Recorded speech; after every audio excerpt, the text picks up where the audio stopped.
Olá! Neste vídeo falarei sobre os movimentos articulares do corpo humano. A referência utilizada são os planos e eixos anatômicos. A revisão sobre estes itens, planos e eixos, será relativamente rápida, pois a ênfase está na compreensão da realização dos movimentos do aparelho locomotor. É comum utilizar um quadro de relação entre planos e eixos e movimentos, como o que aparece aqui ao lado. Nós temos a relação entre plano e eixo formando sempre um ângulo de 90 graus, de maneira que o eixo atravesse o plano. Desta maneira, nós teríamos o plano sagital fazendo dupla com o eixo látero-lateral, onde são realizados os movimentos de flexão e extensão. O que normalmente não se encontra nesses quadros é o item da última coluna, sentido do movimento.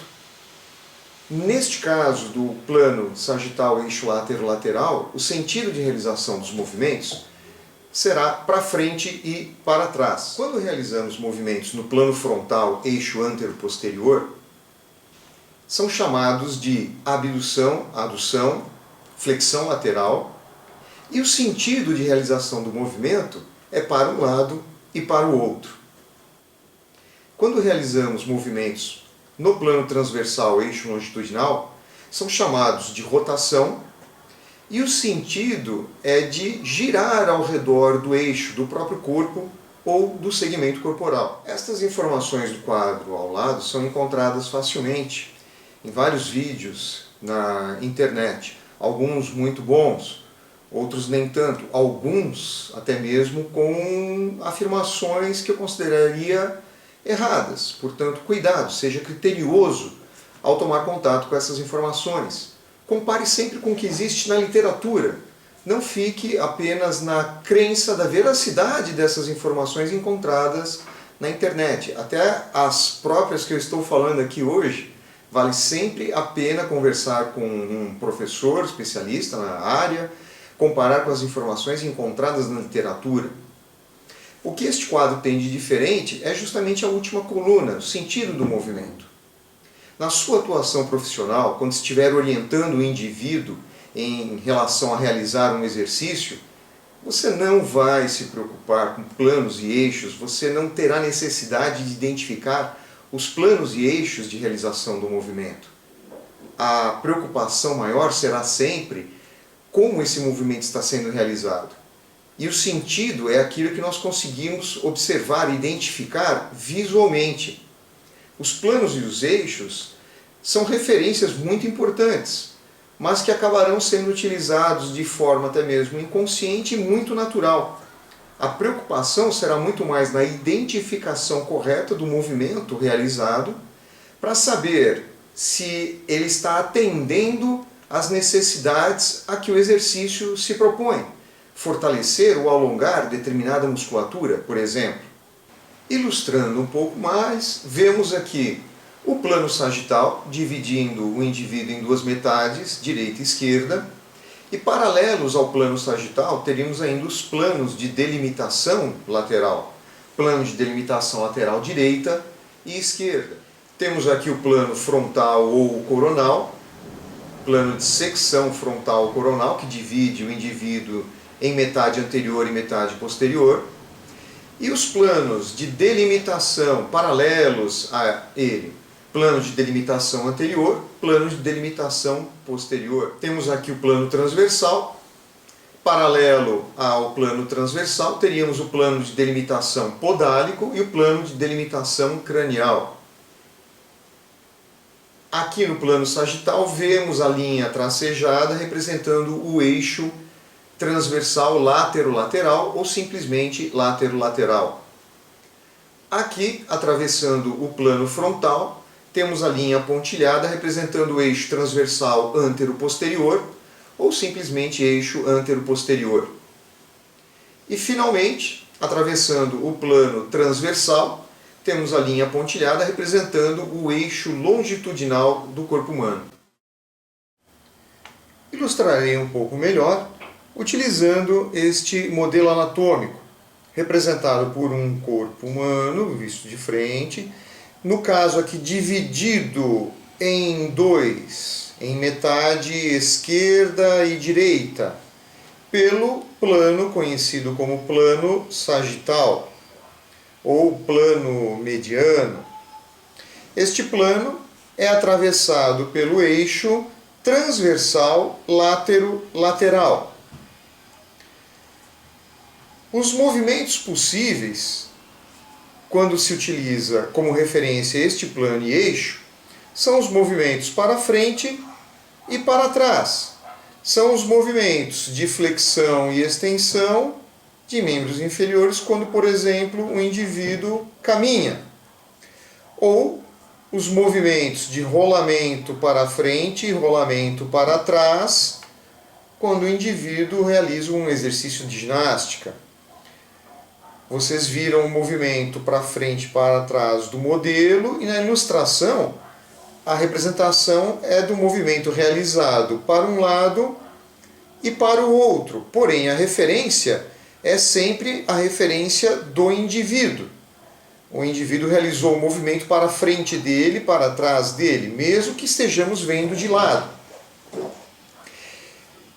Neste plano, não é possível realizar movimento se nós utilizarmos o eixo longitudinal ou o eixo antero-posterior. Não tem como este plano trabalhar com um eixo que não esteja atravessando o plano, como esse aqui.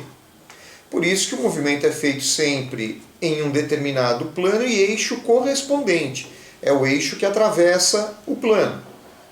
Como referência, podemos dizer também que, além do plano de secção sagital, nós temos paralelo a ele o plano de delimitação lateral direito do indivíduo, e o plano de delimitação lateral esquerdo.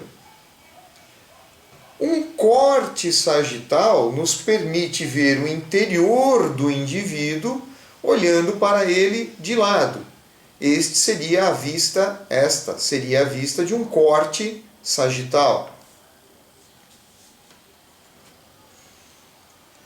Uma vista sagital pela lateral direita do indivíduo, uma vista sagital pela lateral esquerda do indivíduo.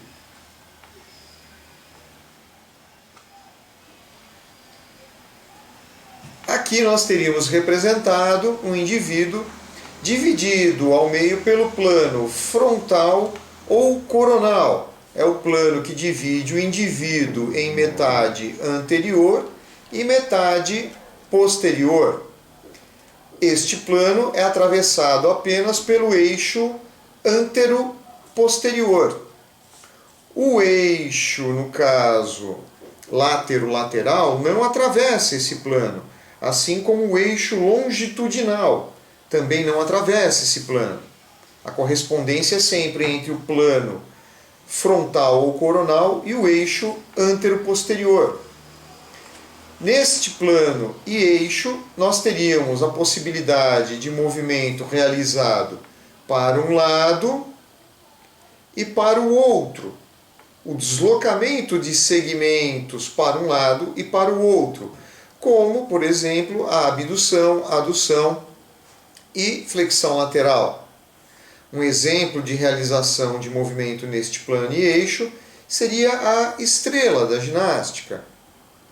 Mesmo que a gente observe o indivíduo de lado, o movimento para quem olha é para frente e para trás, porém é para um lado e para o outro do indivíduo.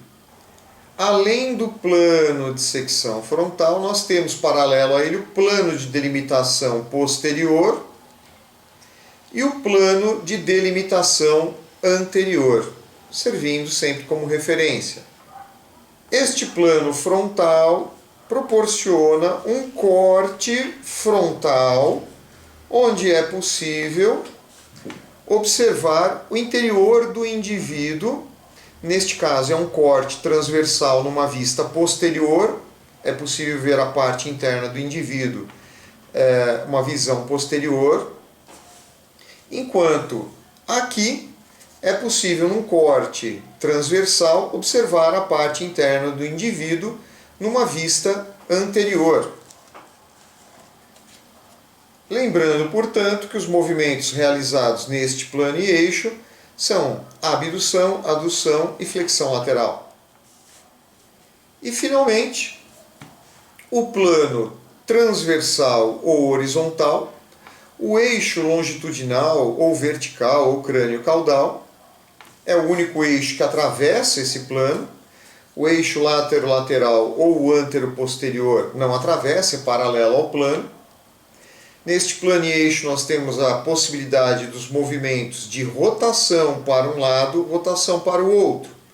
Rotação para o lado esquerdo do indivíduo, rotação para o lado direito do indivíduo. Como, por exemplo, a rotação de coluna para a esquerda, rotação de coluna para a direita. Ou, de forma global, a pirueta do balé é um exemplo de realização de movimento neste plano e eixo. Este plano transversal possibilita um corte transversal ou uma vista transversal. Podemos observar o plano de delimitação cranial, o plano de delimitação podálico, uma vista transversal inferior, uma vista transversal superior. Teríamos ainda um corte transversal numa vista superior, um corte transversal numa vista inferior.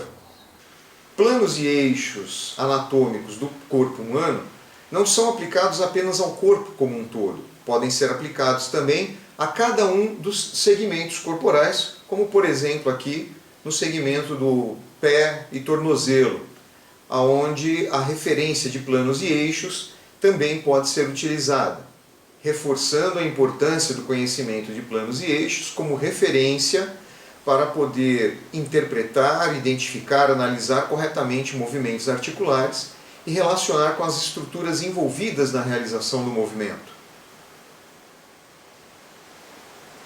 Em referência à nomenclatura de movimentação articular propriamente dita, existem duas linhas básicas, uma referindo-se à articulação e outra referindo-se ao segmento corporal. Por exemplo, neste caso, eu poderia perguntar: qual dos dois se consiste numa flexão de perna? A ilustração à sua esquerda ou a ilustração à sua direita? É uma nomenclatura que, na minha opinião, gera uma certa confusão. No caso, flexão de perna é a ilustração que está à sua esquerda. À sua direita, nós temos o que é chamado de flexão de coxa. É uma nomenclatura que não me agrada muito por acreditar que gere confusão.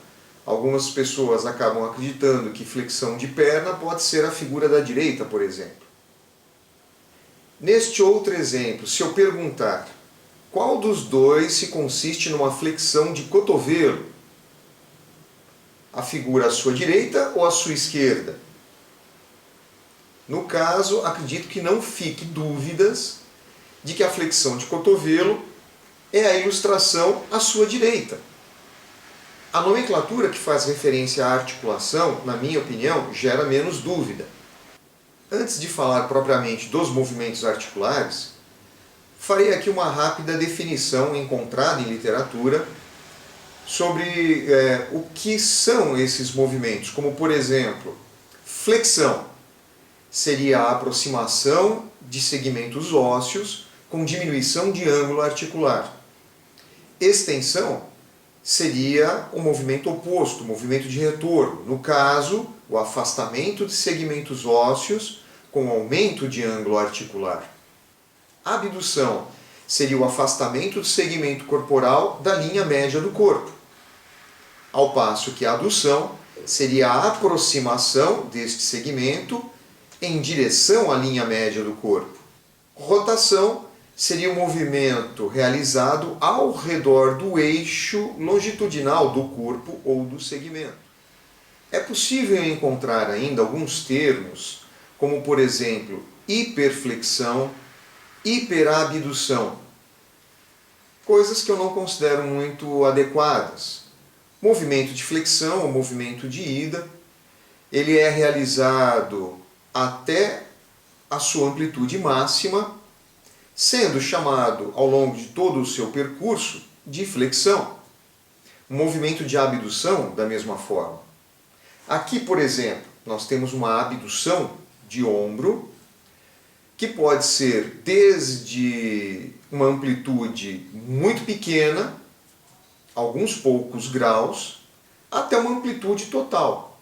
Em todos os casos, será referenciado a uma abdução de ombro. Você pode utilizar termos como ligeira abdução, abdução de 90 graus, abdução total, ou, para ser mais preciso, sempre referindo-se à amplitude em graus. Abdução de ombro de 30 graus, abdução de 120 graus, e assim por diante. Não aconselho a usar termos como hiperflexão, hiperabdução. Algumas pessoas questionam muito o termo hiperextensão, que, ao meu modo de ver, justifica-se sua utilização apesar de controverso. Seria a continuidade do movimento de extensão para além do plano anatômico. Considero importante o seu uso para fazer uma diferenciação entre extensão, que seria o retorno à posição anatômica, e a continuidade deste movimento indo além da posição anatômica, que é a posição inicial para a consideração dos movimentos. Na flexão do cotovelo, nós temos uma situação onde pode ser verificada a aproximação do rádio e da ulna ao húmero, mas também temos situações em que pode ser verificado a aproximação do húmero ao rádio e à ulna. O que confunde um pouco, complica um pouco, muitas vezes, é que na primeira situação movimenta-se apenas a articulação do cotovelo. Em alguns casos, a movimentação do cotovelo está associada, especificamente aqui, com a movimentação da articulação do ombro. Porém, nos dois casos, houve a aproximação entre os segmentos rádio e ulna com o húmero, ou do húmero com o rádio e a ulna, com uma diminuição de ângulo articular, caracterizando uma flexão. Existem ainda situações em que rádio e húmero se aproximam reciprocamente, e nos três casos deve ser considerada uma flexão de cotovelo. Quando considera-se a definição de flexão de antebraço, por ser o antebraço que se movimenta, esse raciocínio se aplica apenas na primeira situação. Na segunda situação, nós temos a movimentação do braço em direção ao antebraço. Deveria-se, então, chamar de flexão de braço e não de antebraço. Mas, na verdade, nós temos aqui também uma flexão de antebraço, apesar dele estar parado e não se movimentar. Verificando a compreensão desta ideia de movimentação de um segmento ao outro ou o outro ao um, eu pergunto, em uma flexão do quadril, é o fêmur que se aproxima anteriormente da pelve ou é a pelve que se aproxima anteriormente do fêmur?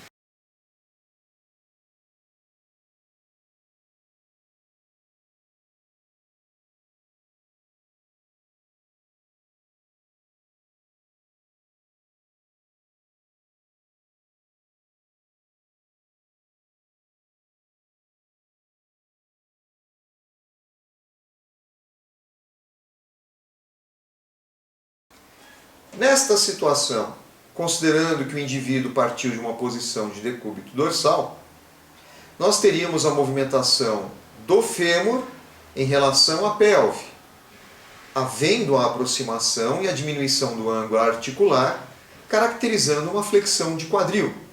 Entretanto, pode acontecer uma situação como esta outra, aonde a inclinação do tronco à frente, mantendo a coluna ereta, é realizada também pela flexão dos quadris, onde a movimentação ocorreu na pelve, enquanto o fêmur ficou parado. E a pelve que se inclinou anteriormente através de uma flexão do quadril. Houve uma aproximação da pelve ao fêmur com a diminuição de ângulo articular, caracterizando também uma flexão do quadril. E neste terceiro e último caso, nós temos a aproximação recíproca entre fêmur e pelve, com diminuição de ângulo articular e também caracterizando flexão dos quadris. Apenas para deixar claro que a quadril, aqui eu me refiro à articulação entre a cabeça do fêmur e o acetábulo da pelve. Nós temos, portanto, dois quadris, quadril direito e quadril esquerdo. E o bloco ósseo, que muitos conhecem por osso do quadril, será sempre chamado aqui de pelve. Quando eu me referir, portanto, à pelve, é o bloco ósseo. Quando eu fizer referência a quadril ou quadris, eu estou me referindo à articulação entre fêmur e pelve. Complicando um pouco mais a análise de movimentos articulares, eu perguntaria, numa rotação de coluna, seria o tronco que giraria em relação à pelve, ou a pelve giraria em relação ao tronco?